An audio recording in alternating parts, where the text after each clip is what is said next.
हिंदू पंचांग के अनुसार आश्विन मास की पूर्णिमा के दिन शरद पूर्णिमा का पर्व मनाया जाता है। शरद पूर्णिमा को कोजागरी पूर्णिमा या रास पूर्णिमा के नाम से भी जाना जाता है। यह महत्वपूर्ण तिथि है क्योंकि पूरे वर्ष में से सिर्फ शरद पूर्णिमा के दिन ही चंद्रमा 16 कलाओं से परिपूर्ण होता है। धार्मिक मान्यताओं के अनुसार इस दिन आसमान से अमृत वर्षा होती है। शरद पूर्णिमा के दिन चंद्रमा को पूजने की परंपरा चली आ रही है। ऐसा माना जाता है कि इस दिन से सर्दियों की शुरुआत हो जाती है। धार्मिक ग्रंथों के अनुसार इस दिन चंद्रमा धरती के सबसे करीब होती है। चंद्रमा की दूधिया रोशनी धरती को नहलाती है। इस दूधिया रोशनी के बीच पूर्णिमा का त्योहार मनाया जाता है। हिंदू धर्म में सभी पर्वों की महिमा बताने के लिए उनसे जुड़ी एक व्रत कथा जरूर है और उस दिन उस व्रत कथा को पढ़ने और सुनने का विशेष महत्व भी होता है। उसी प्रकार शरद पूर्णिमा के दिन शरद पूर्णिमा व्रत की कथा को सुनने से भी न केवल मनोकामनाएं पूर्ण होती है बल्कि व्रत के प्रति आस्था भी कई गुना बढ़ जाती है। पौराणिक मान्यताओं के अनुसार शरद पूर्णिमा के दिन ही माँ लक्ष्मी पृथ्वी पर विचरण करती हैं। अपने भक्तों पर धन की देवी कृपा बरसाती हैं। शरद पूर्णिमा की रात को चंद्रमा की चांदनी से पूरी धरती सरोबोर रहती है और अमृत की बरसात होती है।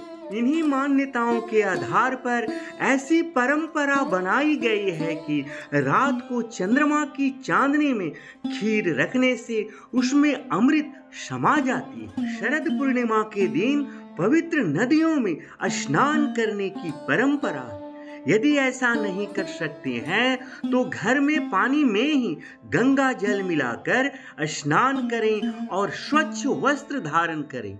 लकड़ी की चौकी पर लाल रंग का वस्त्र बिछाएं और इस स्थान को गंगा जल से पवित्र कर लें। इस चौकी पर अब माता लक्ष्मी जी की प्रतिमा स्थापित करें और लाल चुनरी पहनाएं। इसके साथ ही धूप दीप नैवेद्य और सुपारी आदि अर्पित करें।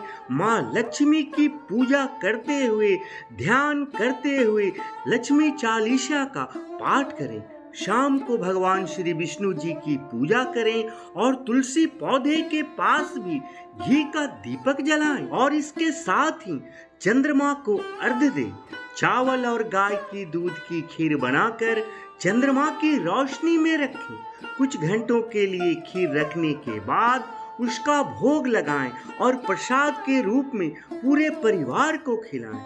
नारद पुराण के अनुसार ऐसा माना गया है कि इस दिन माता लक्ष्मी अपने हाथों में वर और अभय लिए घूमती हैं। इस दिन माँ लक्ष्मी अपने जागते हुए भक्तों को धन और वैभव का आशीष देती हैं। शाम होने पर सोने चांदी या मिट्टी के दीपक से आरती की जाती है। रात भर महालक्ष्मी जी का ध्यान और पूजा अर्चना करने वाले भक्त को माता लक्ष्मी जी की विशेष आशीर्वाद प्राप्त होती है। भारतीय प्राचीन मान्यताएं गहन वैज्ञानिक आधार पर स्थापित है। हमारे ऋषि मुनि जिन्हें वैदिक वैज्ञानिक कहा जा सकता है, उन्होंने मानव कल्याण के लिए अनेक नियम और परंपराएं बनाई थी। आश्चर्य की बात है कि ये सिद्धांत आज भी आधुनिक विज्ञान की कसौटी पर पूरी तरह खरे उतरते हैं। आम जनमानस अगर पूर्णिमा के दिन स्नान ध्यान करके पूजा पाठ और इस कथा का अनुसरण करेगा तो निश्चित ही लाभ का हकदार होगा। तो आइए कथा को सुनाते हैं। कहते हैं एक साहूकार की 2 पुत्रियां थीं।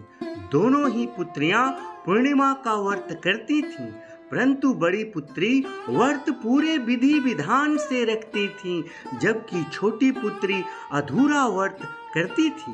परिणाम स्वरूप छोटी पुत्री की संतान जन्म लेते ही उसका निधन हो जाता था। छोटी पुत्री ने जब पंडितों से इसका कारण पूछा तो उन्होंने बताया, तुम पूर्णिमा का व्रत अधूरा करती हो, यही कारण है कि तुम्हारी संतान जीवित नहीं रह पाती है। यदि तुम पूर्णिमा का व्रत पूरे विधि विधान और नियम से करोगी तो संतान जीवित रहेगी। पंडितों की सलाह पर उसने पूर्णिमा का व्रत विधि पूर्वक किया। उसके बाद उसके घर पुत्र ने जन्म लिया, पर उसका भी शीघ्र ही निधन हो गया। छोटी पुत्री ने मृत बालक को एक पीढ़े पर लिटा दिया और ऊपर से कपड़ा ढक दिया। फिर उसने अपनी बड़ी बहन को बुलाकर वही पीढ़ा बैठने के लिए दिया। जब बड़ी बहन बैठने लगी तो उसका घाघरा बच्चे को छू गया। उसी क्षण बालक रोने लगा। बड़ी बहन ने कहा, तुम मुझे कलंकित करना चाहती थी। यदि मैं इस पर बैठ जाती तो यह बच्चा का नुकसान हो जाता। तब छोटी बहन ने उत्तर दिया, बहन, यह पहले से ही मृत था। तेरे भाग्य और पुण्य के कारण ही यह जीवित हुआ है। उस घटना के बाद नगर भर में ढिंढोरा पिटवाया गया कि पूर्णिमा का व्रत पूरे विधि विधान से करना चाहिए। पूर्णिमा के दिन संध्या काल में चंद्रोदय के समय चांदी या तांबे के लोटे में जल भरकर अर्घ्य देना चाहिए और अपने स्वास्थ्य आदि लाभ की कामना करनी चाहिए। दोस्तों, चंद्रमा के वैदिक अथवा पौराणिक मंत्र का कम से कम शरद पूर्णिमा के दिन 11 बार उच्चारण जरूर करना चाहिए अथवा 108 के कर्म में जाप करना चाहिए। चांदी के दीप में शुद्ध घी की बाती से चंद्रमा की श्रद्धा पूर्वक आरती उतारनी चाहिए।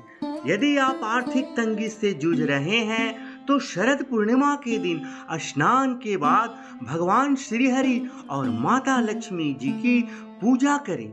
माँ लक्ष्मी जी को कमल का फूल और एकाक्षरी नारियल अर्पित करें। मान्यता है कि इस उपाय से माँ लक्ष्मी प्रसन्न होकर आर्थिक तंगी को दूर करती हैं। धन की वृद्धि के लिए शरद पूर्णिमा की रात को 11 पीली कौड़ियों को पीले कपड़े में बांधकर माँ लक्ष्मी जी के सामने रखना चाहिए। अगले दिन इन्हें तिजोरी में रख दें। ऐसा करने से घर परिवार में कभी धन की कमी नहीं रहती है और लक्ष्मी माता का वास होता है। जय माता दी।